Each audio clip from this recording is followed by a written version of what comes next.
In the past few weeks, Yugoslavia has been demolished, bombed, pushed, squished, everything.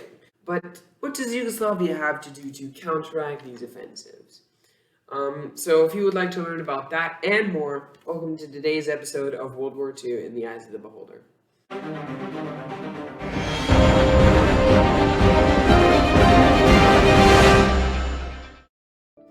Let's get into it. The Plan R-41 was the Yugoslav plan to retreat all forces from all sides, except the south, in case of a massive German attack there. After the retreat of the Greek army and the Yugoslav Third Army was to launch an offensive.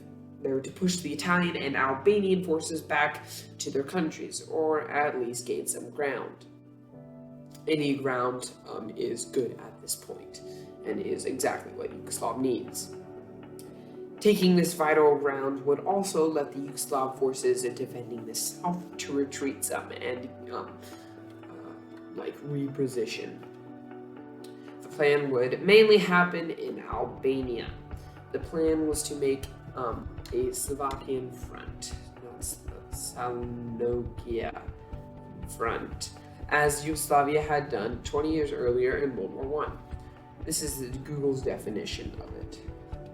The Mediterranean Front, also known as the Salonikia Front, was a military theater of World War I, formed as a result of an attempt by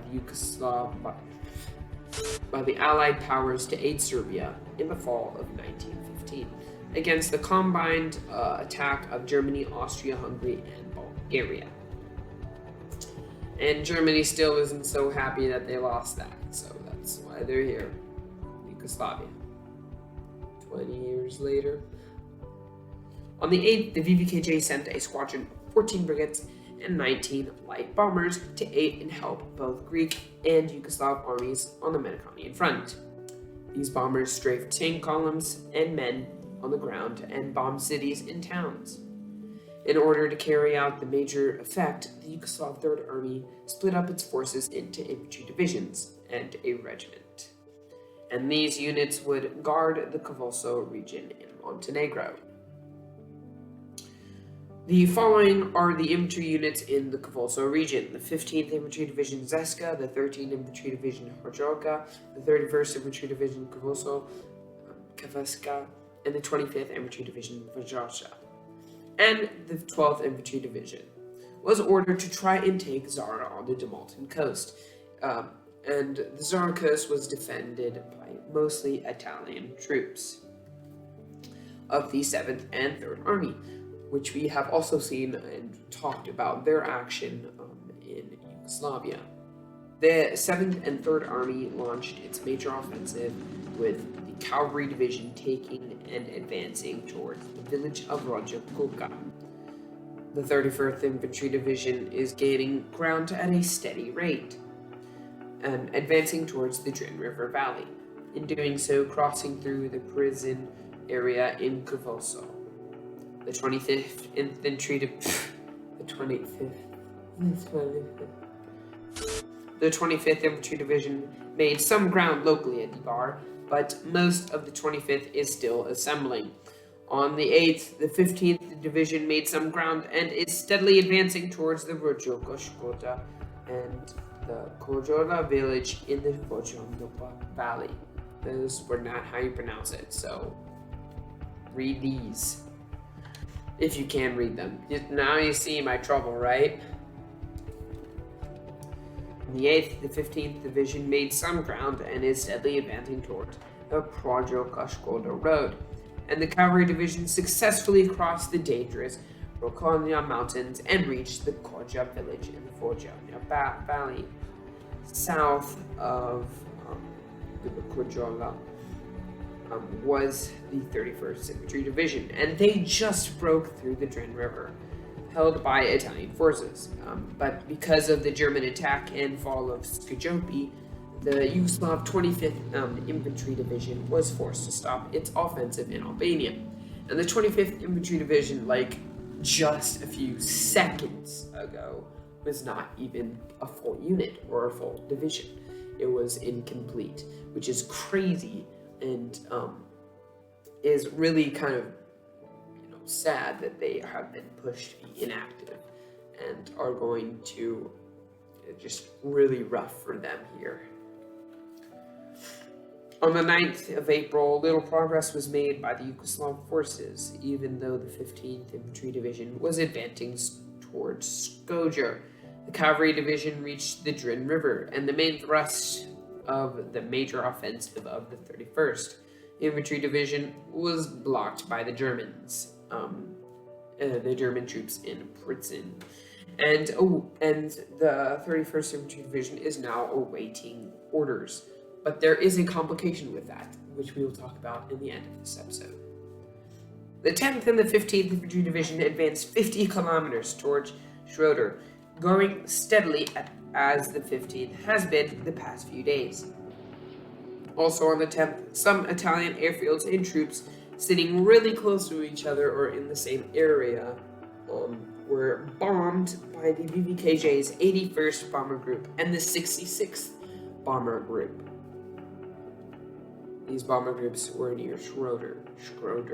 The Drin River also sees some action this week, with the Komolsko Cavalry Division and the 31st Infantry Division moving in and advancing along the right bank of the river. And these units meet up with the 15th Infantry Division down the bank. Two of the 31st columns, or two of the 31st Infantry Division's columns, are forced to take cover, and with increasing pressure from the German troops, they are forced to play the offensive. On the 11th, 12th, and 13th of April, Germany and Italian troops advanced behind the main front line. This forced the 15th Infantry Division to retreat all the way back to the Prosnet River. This was mostly done by the 131st Italian Armored Division. And sadly, this is the end for the 15th for the rest of the war. The 15th Infantry Division was forced to be inactive for the rest of the invasion. The 131st Italian then advanced upon a Yugoslav fleet base at Kotor in Montenegro, and occupying Sigeti and Projoka, one thing we have not talked about. That was wrong.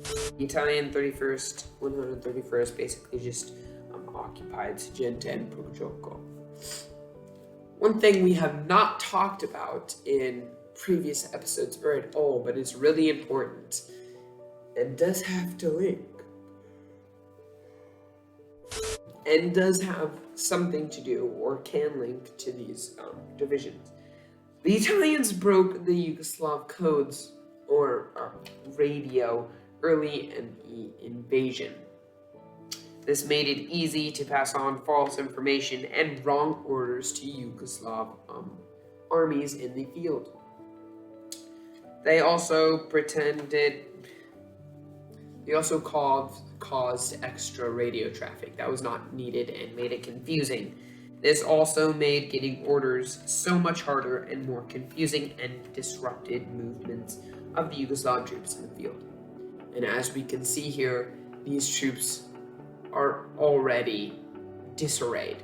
They have no leaders, they have no weapons, they don't even have socks. Like 40% of them don't have socks. Like, come on guys, give you guys some socks.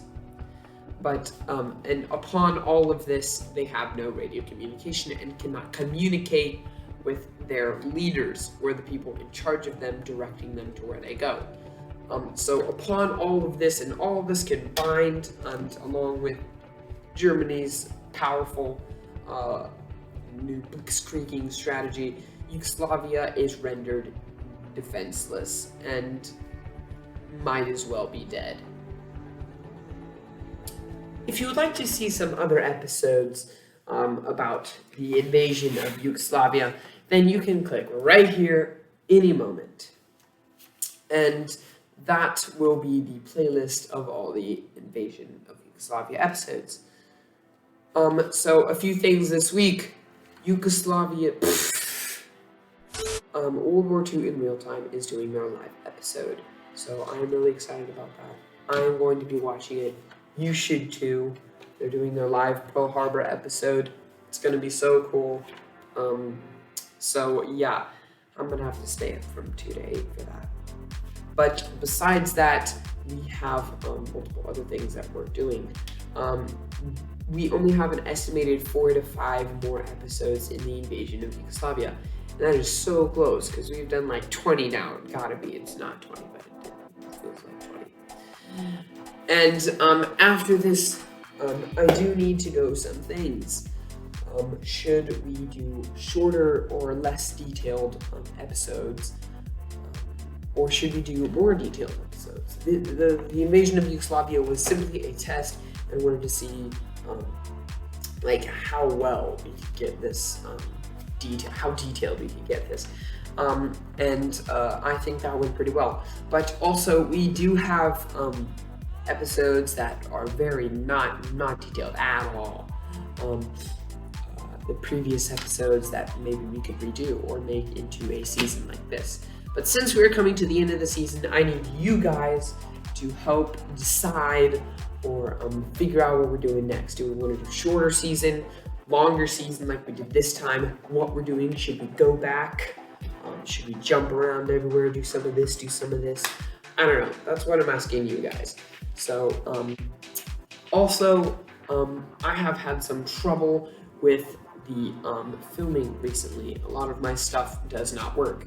So if you guys would like, share, subscribe, that would maybe I get more invested and maybe buy some better mics or cameras or etc.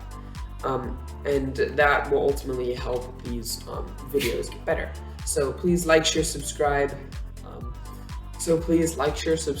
And I'll see you next time.